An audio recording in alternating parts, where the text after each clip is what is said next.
eh bien, soit vous réduisez de moitié toutes les tiges actuellement, mais moi, ce que je conseille de faire, c'est de couper les plus anciennes, ce qui vous permet de rajeunir.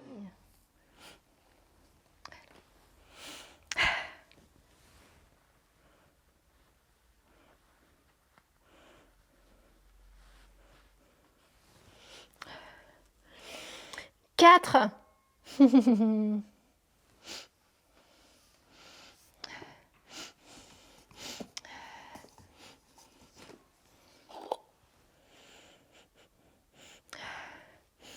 La pruche, le bouleau, le tremble, le Yukon. Yes, je suis en forme aujourd'hui. L'érable, le Québec.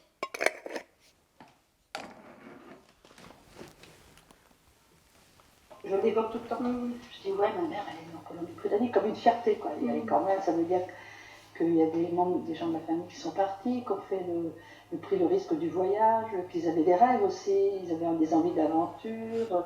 Ça veut dire aussi peut-être qu'en Bretagne, à l'époque, c'était peut-être assez pauvre aussi. Hein. Ils n'avaient peut-être pas une vie rêvée. Et moi, ce qui m'est resté, c'est l'idée d'aventure, de rêve et de voyage, quoi. Ça, je crois. Yvonne, c'est ma grand-mère. Et sa mère, qui est née en Colombie-Britannique, c'est mon arrière-grand-mère. Et sa mère qui est partie vivre en Colombie-Britannique, c'est mon arrière-grand-mère. C'est Yvonne, ma grand-mère, qui m'a offert le livre de Dominique Rankine. On nous appelait les sauvages. Et Dominique Rankine, qui est chef amérindien, est venu à Paris pour une conférence. Là, je l'ai rencontré pour la première fois. Il nous a dit qu'il organisera un séjour en canoë pendant l'été, à la découverte de la faune sauvage. Moi, le canoë, c'est pas mon truc, j'ai peur de l'eau. Mais j'ai rêvé. J'étais sur le dos d'une tortue, je me laissais porter, j'étais bien. Je me suis dit que c'était un signe. Je lui ai envoyé un email et une place s'était libérée. Et je suis partie.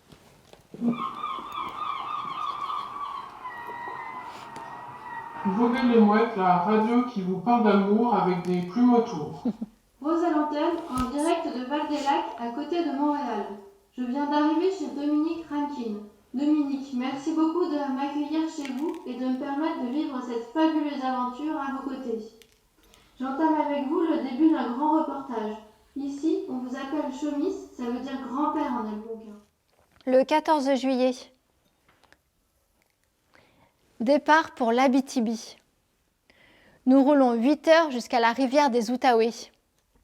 Là, je pose mes fesses dans un canoë pour la première fois. Je ne fais pas la maline. Nous ramons 3h18.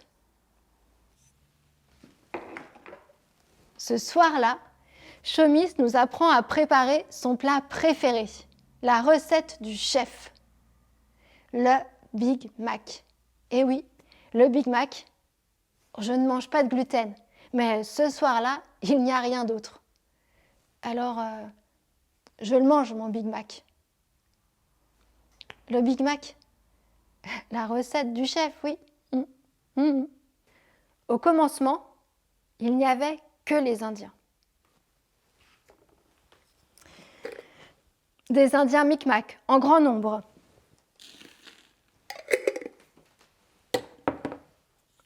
Une quantité importante d'Indiens Naskapi.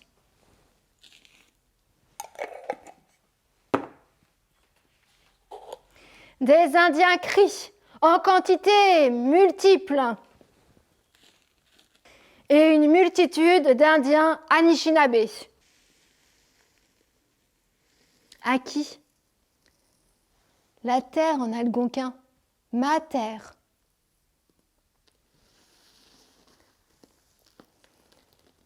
Je suis une partie de la terre et la terre fait partie de moi.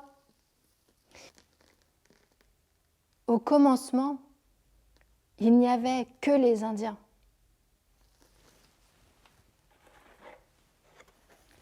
et les blancs sont arrivés. Chomis, le matin, se lève toujours le premier. Il allume un grand feu et quand j'entends que le feu crépite bien, je sors de ma hutte. Il prépare la bannique, le pain algonquin, qu'il met à cuire dans le feu. Et ensemble, nous regardons le soleil apparaître.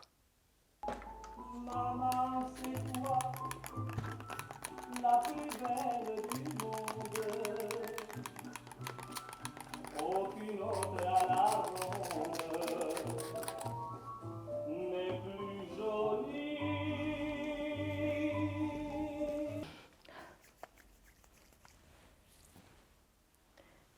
Mon petit, mon tout petit, ton père et moi t'avons choisi le prénom de Capi Théotaque. Tu gambades à quatre pattes. Et voilà que maintenant, tu joues avec tes frères et sœurs dans la forêt. Tu grandis vite, très vite, trop vite. Tu seras toujours mon tout petit pour moi. Ton père t'apprend à pêcher. Et aujourd'hui est un grand jour. Ton grand-père t'offre ta première plume d'aigle.